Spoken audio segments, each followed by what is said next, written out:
She didn't remember the exact moment her anxiety took over, only that it had been building quietly for months. It began as tightness in her chest when the phone rang, subtle dread before leaving the apartment, a growing resistance to check her emails or meet friends. Then came the panic attack, the kind that steals breath and reason. It happened in the middle of a grocery store, her hands trembling so hard she dropped a carton of eggs, the cold linoleum floor tilting beneath her like a ship's deck. Strangers stared. A manager asked if she was okay. She wasn't. And that's how she ended up in Dr. Gray's office a week later, still ashamed of how exposed she had felt, still unable to explain what was wrong. The office smelled like lavender and cedarwood. The lighting was soft, deliberate, like the space itself was designed to hold her broken parts without judgment. He was sitting when she entered, not standing to shake her hand. He simply gestured to the chair across from him with a slight smile, his face calm, not overly warm, not clinical either, just present. She took the seat, clutching her coat tightly against her chest, unsure of what to say. He waited in silence, not forcing a conversation, only offering space. Eventually words tumbled out, not in order or logic, but like floodwater breaching a dam. She told him things she didn't plan to tell anyone, not in the first session, maybe not ever. About her fear of failure, her loneliness, her inability to trust her own instincts. He nodded occasionally, scribbled notes with a pen that made no sound, and told her that her mind was protecting her in the only way it knew how. She didn't fully understand what that meant, but it made her cry, and when the session ended she felt lighter, not fixed but less hollow. She came back the next week. Then again. And again. Soon her Thursdays revolved around those 50 minutes. Nothing else in her life felt certain, but that room with its muted art and carefully chosen furniture, that stillness became a sort of sanctuary. She stopped rescheduling appointments, started dressing better for them, even applying a little mascara as if it mattered. It became the only place where she didn't have to pretend she was fine. She began to notice how he listened, not just to her words but to her silences. When she paused, he didn't rush to fill the space. When she cried, he didn't offer tissues right away. He let her unravel, slowly, without interruption. At first, she assumed his attentiveness was part of the job. But there were moments that felt different, like when he remembered offhand things she'd said sessions ago, things she herself had forgotten. Or how he never seemed distracted, not once glancing at a clock or his phone. His presence was complete, as if her thoughts were the only thing that existed in the world. He told her she had remarkable self-awareness, that most people didn't recognize their trauma until it wrecked everything. She didn't realize how deeply she craved those affirmations until she heard them from him. And when he once said she had the emotional intelligence of someone twice her age, she carried that sentence in her chest for days like a charm. There was a strange sense of intimacy growing, slow, subtle, unnamed. It wasn't romantic, not yet, but it lingered beneath the surface like a current beneath still water. She thought it was normal. Therapy was supposed to feel personal. Vulnerability was part of the process. She told herself that what she felt wasn't attraction, just appreciation, gratitude, trust. And he never gave her a reason to think otherwise. His tone was always professional, his words measured. But sometimes she caught something in his eyes, a flicker that didn't feel clinical. Like he saw her not as a patient, but as someone interesting, unusual, worth studying. One Thursday she arrived early and waited in the hallway. Through the frosted glass she could hear a faint voice. Another patient, female, her words muffled and rushed. She moved closer to the door unintentionally. The woman was crying, her voice rising, saying something about not being enough, about being too broken to love. And then she heard his voice, low and soothing, saying, "You're not broken. You're just learning to heal." It hit her like a blow. Those were the same words he told her weeks ago. Word for word. She felt a flash of something she couldn't name. Jealousy, betrayal, confusion. But she shook it off. It was just therapy. Of course he reused phrases. They were therapeutic. That was his job. Still, it lingered with her. For the first time she wondered how many others had sat in that chair. How many others he had told they were special. She tried to dismiss it, but at the next session she noticed something else. The way he leaned forward when she talked about her childhood. The way his pen paused during certain stories, as if those moments were more important than others. And then there was the compliment he gave her when she shared a dream. He said, "That's incredibly insightful. Most people wouldn't have connected that." She smiled then, but later walking home the words echoed differently. It was as if she had said what he wanted her to say, not what she truly felt. She brushed it aside. Therapy was messy. It wasn't supposed to be clear-cut. But beneath her growing attachment was an unease she couldn't explain. It wasn't fear, not exactly. More like the awareness that something wasn't quite right, even if she couldn't find proof. She didn't tell anyone how close she felt to him, how often she thought about what he'd say before making decisions. It felt like a private world, one only they understood. And maybe that was the beginning of it, the first thread in the web that would soon tighten around her without her even realizing it. It started as a subtle shift, almost imperceptible at first, like the change in air pressure before a storm. The warmth in his gaze began to feel less like understanding and more like scrutiny, the way a scientist might observe a specimen under glass. She noticed he no longer waited for her to bring up certain topics but would gently steer her toward them, as though guiding her along a predetermined path. She told herself it was part of the therapeutic process, that perhaps he saw patterns she couldn't yet recognize. But something inside her began to bristle. There was a growing sense that she was no longer exploring her own emotions but participating in a script, one that he'd written without her knowledge. He began referencing things she hadn't mentioned during their sessions, small details that made her freeze for a second. A cafe she visited over the weekend, a photo she had posted to a private story, a book she had commented on in a group chat. She couldn't remember sharing these things with him and assumed she must have, but as the list grew, so did her discomfort. One day, he made a passing remark about the scent of her perfume, describing it perfectly, down to its obscure brand. She had never worn it to a session before. That detail nagged at her for days.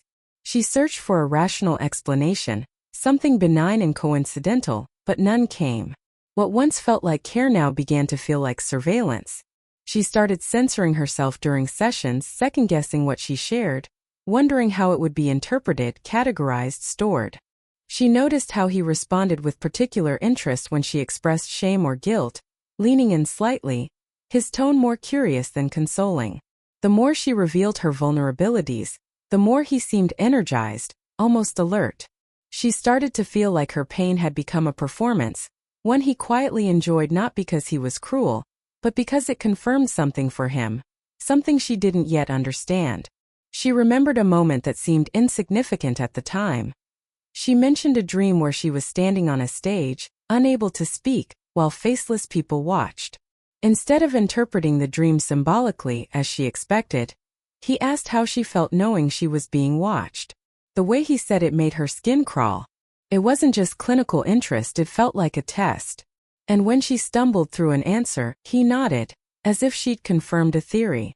She left that session unsettled, unable to shake the feeling that she had just participated in something she hadn't agreed to. The language he used also began to change. He spoke less about healing and more about patterns, data, and emotional structure. He told her that certain types of trauma followed predictable arcs and that she, in many ways, was a textbook case but a rare and advanced one. The compliment confused her. It was flattering and dehumanizing at once. She began to wonder whether he saw her as a person or a puzzle, a case study with interesting deviations. She wanted to confront him, to ask directly what he meant by advanced. But the idea of challenging him felt oddly impossible, like stepping out of a story she no longer had control over. Her physical responses to the sessions began to change too. Where she had once left feeling drained but lighter, she now felt a strange buzzing under her skin, a mix of anxiety and anticipation. She started having trouble sleeping the night before therapy, replaying past conversations, imagining how he'd respond to what she might say. Her journal entries turned into rehearsals rather than reflections. Therapy had ceased to be a place of exploration and had become a space where she measured her words, trying to stay ahead of his expectations, trying not to give him exactly what he wanted, whatever that was. The shift extended beyond the sessions. She found herself wondering how he spent his weekends, what kind of person he was outside that office. She imagined him reading over his notes, analyzing her emotions like data points. She began to suspect that he had developed a profile of her, not just psychologically but personally, perhaps even emotionally. It was a feeling she couldn't prove, but it clung to her like fog. She considered switching therapists, even typed out an email once, but she never sent it. Something held her back, maybe fear, maybe the illusion that he still understood her in ways no one else could. Or maybe it was the terrifying realization that she didn't actually want to leave. That despite everything, part of her still felt seen. That duality gnawed at her. How could she feel so watched and so invisible at the same time? How could she crave the space he created while suspecting it was a cage?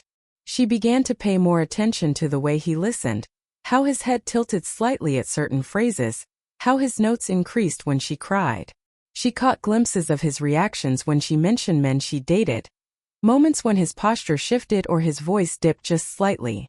It wasn't overt, never inappropriate, but it was there, a flicker of something too human for the professional distance he claimed to maintain. Her friends noticed she had changed. She talked about therapy obsessively, yet vaguely. She defended him even when they expressed concern. One friend asked if she was in love with her therapist, and she laughed it off, but the question haunted her. It wasn't love. It couldn't be. It was something else, something deeper, more dangerous. It was dependency masked as connection, confusion dressed as trust. The tipping point came when she received a text from a number she didn't recognize. It was short. Just one line. "You're not the only one." Her blood went cold. She stared at the screen, heart racing, mind spinning. There was no name, no context. Just those 5 words. She tried to convince herself it was spam, a mistake, anything but what it seemed. But deep down something cracked. A part of her she had kept tightly sealed began to leak truth. She wasn't special. She wasn't unique. She might not even be safe. For the first time since she began therapy, she skipped a session. She didn't call, didn't explain. She waited to feel guilt, panic, regret, but none came. Instead, there was silence, and in that silence, the echo of something she had been afraid to admit. She had been playing a role in someone else's story, and she no longer knew if she had ever truly been the author of her own healing. The week she missed her session passed slowly, stretching itself into long, quiet hours filled with doubt and overanalysis. Each time her phone buzzed, she expected it to be him, perhaps with a polite but firm reminder about professional boundaries or a soft expression of concern. But no message came. No email. No call. The silence wasn't comforting, it was calculating. It didn't feel like absence but presence withheld. She spent those days going over everything, mentally retracing each session. Every word, every glance, now under a darker lens. The thought returned to her in looping fragments. "You're not the only one." It clawed at the back of her mind, turning suspicion into a slow-burning certainty. Unable to take the weight of her own thoughts, she returned to the group support meeting she hadn't attended in weeks. It wasn't an official therapy space, just a loosely organized circle of people sharing their stories about mental health. She needed noise, other voices, something to drown out the narrative that had begun forming in her head. There, in the fluorescent-lit church basement where folding chairs formed a crooked oval, she saw a face she recognized. Not in any real sense, but in the way survivors recognize each other, by a certain quiet around the eyes, a certain posture of someone who has given away too much. After the meeting ended and people trickled out with polite goodbyes, she lingered. So did the woman with the tired face and sharp eyes. They struck up a conversation. At first casual, small talk laced with mutual fatigue. Then the woman mentioned that she had been in therapy recently. A name slipped out. Gray. The room tilted. She repeated the name to be sure. And when the woman nodded, something shifted. The air felt heavier. Time slowed. The stranger's expression changed from conversational to guarded. Then to something else entirely. Recognition laced with caution. The woman didn't speak with drama or flourish. She simply stated facts. She had seen him for nearly a year. He had been attentive, brilliant even, able to pierce through her defenses within weeks. He had helped her make sense of chaos, helped her feel understood for the first time. But something had changed. Small inconsistencies, questions that seemed less like therapy and more like data collection. Emotional responses he anticipated too easily. She began to feel like she was being led, like he was waiting for her to reach specific conclusions. And when she finally asked him about a very specific event from her past, something she had never spoken about in therapy, he had nodded before she even finished the sentence. She hadn't told him. But he knew. She ended therapy 2 weeks later, blocked his email, and tried to forget. Until now. The weight of her words landed hard, knocking loose pieces in the listener's mind that had only been barely holding together. She didn't ask for proof. She didn't need to. What was happening wasn't a misunderstanding. It was a pattern, and they were both inside of it. She left the meeting with shaking hands, her thoughts a blur. The image of the man who had become the center of her emotional world now reframed entirely, not as a guide, but as someone pulling invisible strings with careful, calculated precision. Something inside her demanded answers. She couldn't rest. The next day she returned to the clinic. It was nearly closing time, and the receptionist had already left. The hallway was quiet, sterile in that way medical spaces always are, with the faint hum of ceiling lights and the distant murmur of footsteps beyond the walls. His office door was cracked open, just enough to reveal the edge of his desk. Her heart pounded, each step measured and slow, part terror, part adrenaline. She told herself she was only going to check, to see if her name appeared anywhere. A quick glance, nothing more. But deep down, she knew she was looking for something more damning. Something that would confirm the sickening truth she couldn't yet name. On the desk sat a stack of manila folders, neatly organized, each tab marked with initials and dates. Her fingers hovered over them. Then she saw it, her name printed clearly in black ink. She hesitated, then pulled the folder toward her. Inside were pages upon pages of notes, some typed, some handwritten. Not the kind of notes therapists usually keep. These were detailed breakdowns of her emotional triggers, graphs charting her responses over time, psychological theories matched with her personal experiences, highlighted patterns labeled in sterile language. There were timestamps, phrases and quotation marks from sessions she barely remembered, and references to frameworks she didn't recognize. At the bottom of one page, underlined in red, were the words, "Subject demonstrates accelerated emotional bonding. Risk of attachment confirmed." The further she read, the more detached she became, as if watching herself from outside her own body. She turned another page and saw something that made her stomach drop. There was a chart titled Stage 3, Transference Fulfilled. Below that, handwritten, "Observe romantic projection. Do not intervene." Her pulse thundered in her ears. Her hands began to tremble. She flipped to the back of the folder. More names. More folders listed. Some she recognized, casual acquaintances, familiar usernames she had seen online. Others were strangers. But the system was clear. She was not alone. She was one of many. A soft click behind her snapped her back into the present. A door. Footstep. She shoved the folder back, heart racing, and slipped out into the hallway, trying to keep her breath steady. She didn't look back. The next few blocks were a blur of color and motion as she walked, almost ran from the building. Her thoughts were fragmented. None of this was therapy. She had not been seen or healed. She had been monitored, tracked, dissected. Every word she'd spoken had become a data point. Every tear a line on a graph. She felt violated in a way that had no shape, no name. A betrayal so intimate it almost defied articulation. That night sleep eluded her. She sat in bed staring at the ceiling, replaying every moment she had once treasured. His kindness, his insight, his calm voice guiding her through her chaos. Now she saw it for what it was. Manipulation designed to make her trust, to make her surrender, to make her forget she had boundaries at all. She wasn't sure what hurt more, the betrayal or the realization that she had willingly walked into it. And somewhere in that dark room, among the silence and the shaking breaths, a seed of resolve began to take root. This wasn't over. Whatever game he had been playing, she wasn't going to be just another subject in his research. She wasn't going to disappear into a manila folder, reduced to patterns and projections. She would find the others. she would uncover the truth. And maybe, just maybe, she would finally take back what he had stolen, her voice. The following days moved in slow, warped increments, each hour dragged by the weight of realization. The world outside continued its ordinary rhythms. Cars moving through intersections, strangers scrolling their phones in cafes, trains arriving on time. But for her, time had splintered. Nothing felt stable anymore.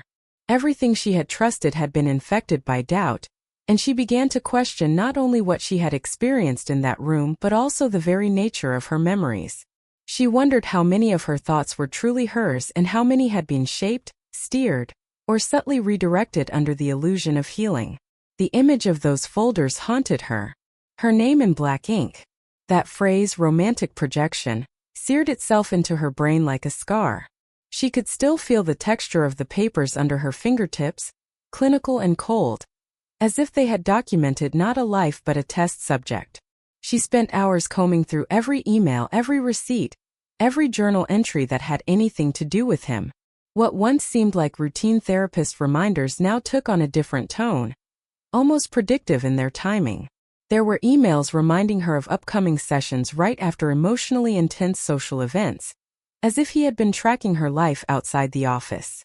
Messages that once felt supportive now felt calculated, even manipulative, encouraging vulnerability under the guise of professionalism.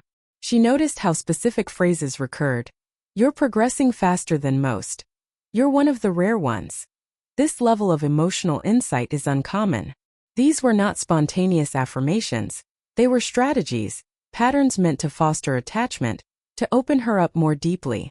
It had worked. But now, with the veil lifted, she saw the mechanics of his manipulation with horrifying clarity. The praise had been a lure. The listening had been observation. The silence a mirror designed to reflect her back at herself, just enough for her to feel understood, just enough to ensure she kept coming back. She wasn't crazy. She wasn't imagining this. She had been groomed in plain sight, methodically, professionally, with a precision that only deepened the sense of betrayal. And the worst part wasn't even the violation itself. It was the realization that she had loved the version of herself she became in that room. She had trusted that version. She had believed she was healing. She started to search online, not with the urgency of panic, but with the cold steadiness of someone who had passed the threshold of denial. She went back through old forums, mental health threads, comment sections on therapy review sites. She searched his name, his clinic, his credentials. He had no public complaints, no flags on his license, nothing official that hinted at the duplicity behind his demeanor. But there were patterns if one looked closely enough. Several 5-star reviews used identical language. Repetition in phrasing, oddly specific praise, slightly too formal tone. A few posts stood out. Vague references to boundary issues, emotional confusion, discomfort that couldn't be explained. She compiled everything, cataloging names, timestamps, locations. It became a quiet obsession, a project of her own. Only this time she was the one collecting the data. Through one of the older posts she found an email. It belonged to a woman who had left a cryptic comment about inappropriate boundaries years ago. She wrote a message, careful but honest, and hit send. She expected silence or a polite refusal to revisit old wounds. Instead, the woman responded within the hour. They arranged to speak privately. The conversation was raw. The woman described nearly the same experience. Initial warmth, accelerated emotional connection, strategic compliments, gradual dependence, and eventual confusion so deep it left her questioning her ability to form healthy attachments. She had suspected something was wrong but had been gaslit so thoroughly she had doubted herself for years. It wasn't until months later, in therapy with someone new, that the manipulation became clear. They spoke for nearly 2 hours. By the end, something inside her had shifted. She wasn't isolated anymore. She wasn't a singular anomaly. She was part of a design, a sequence repeated with clinical precision. She wasn't imagining it. She wasn't alone. In the following days, more names emerged. She reached out quietly, carefully, avoiding sensationalism, just offering space and truth. Some didn't respond. Others did. A pattern emerged. Young women, emotionally vulnerable, often in transition or recovering from trauma. Most describe the same warmth, the same sense of being profoundly understood, the same increasing dependence, and then the same sudden collapse of trust. One woman had attempted to report him but had been discouraged by legal advisors, who warned that emotional manipulation was notoriously difficult to prove without physical misconduct. Another had kept transcripts of sessions, meticulously noting language patterns, noticing how he repeated certain phrases verbatim across different weeks. They began sharing files, notes, redacted transcripts, emails, anything that helped connect the pieces. A group chat formed. They were cautious but determined, aware of how delicate their situation was, but more afraid of remaining silent. For the first time in months, she began to feel grounded. Not safe yet, but no longer spiraling alone. The isolation was fracturing, replaced with the quiet strength of shared understanding. Together, they began drafting a report for the Board of Ethics. They didn't want revenge. They wanted accountability. They wanted to protect others from being slowly dismantled under the mask of care. In the midst of this, she began re-examining herself through a different lens. She looked at the parts of her that had longed for approval, the cracks that made her easy to enter. She didn't blame herself, but she began to understand why it had worked. Her empathy, her openness, the very qualities she had once celebrated were the same ones he had exploited. It was a devastating realization, but also a liberating one. She wasn't weak. She wasn't broken. She had been targeted precisely because she was strong in ways he could use. And yet, even with all this clarity, she still heard his voice in her head sometimes. Reassuring. Gentle. Familiar. The residue of trust doesn't vanish overnight. Emotional memory clings long after logic reclaims the mind. She began seeing a new therapist, one recommended by someone in the group. At first, she was cautious to the point of paralysis, questioning every expression, every silence. But this time the power was different. She asked more questions. She set boundaries. She refused to be mystified. One evening, while reviewing her own notes, she came across an entry she'd written after a particularly emotional session months ago. In it, she described feeling cracked open in a way that felt holy. She had written that he made her feel like her soul had been seen. She stared at the words, not with shame but with grief. Grief for the self who had believed them, who had needed to believe them. She let the grief pass through her like a storm. And then she closed the notebook, not to forget, but to contain. Some truths live better when named. What he had done wasn't love, wasn't therapy, wasn't care. It was control wrapped in empathy. It was manipulation disguised as healing. And now she would spend the next chapter not recovering from what he did, but reclaiming what she had always possessed. Her ability to see clearly, speak fully, and choose herself. It was raining the day she walked back into his office, though she barely registered the weather. Her focus was absolute, sharpened by weeks of unraveling truth, by long nights spent poring over digital trails, and by conversations with women who bore wounds that mirrored her own. Every breath she took now felt heavier, as if her body was preparing for something final, something irreversible. This was no longer about confusion or closure. This was confrontation, deliberate, necessary, and controlled. She wasn't there to ask for answers. She already had them. She was there to witness how he would respond when his performance was no longer being received. He greeted her the same way he always had, with that measured calm, the faintest smile, a nod that had once made her feel safe and seen. But now she saw everything differently. His office, once warm and comforting, now seemed staged. Books arranged for perception, lighting calculated for effect, even the tissue box on the table placed with unsettling precision. She sat across from him and didn't remove her coat. Her hand stayed on her lap steady. He asked if she was ready to begin. She didn't answer. Instead, she placed the folder on the table between them. Her folder, the one she had pulled from his desk, copied, and returned with surgical care. He glanced down at it, not surprised, not angry, just observant, as if logging the data of the moment. The silence stretched. Then he leaned back slightly, fingers interlaced, his expression unreadable. He didn't ask where she got it. He didn't try to explain. His voice, when it came, was almost gentle, clinical in its detachment, as if this entire confrontation were just another session, just another variable to monitor. He said things she expected, the kind of abstract rationalizations used by people who do harm under the illusion of higher purpose. He spoke of models of cognitive patterns of human attachment and emotional response systems. He used the language of theory, of research, as if detachment could sterilize cruelty, as if data could erase betrayal. She said nothing. She listened. Not because she was confused, not because she needed to understand, but because she wanted to watch him reveal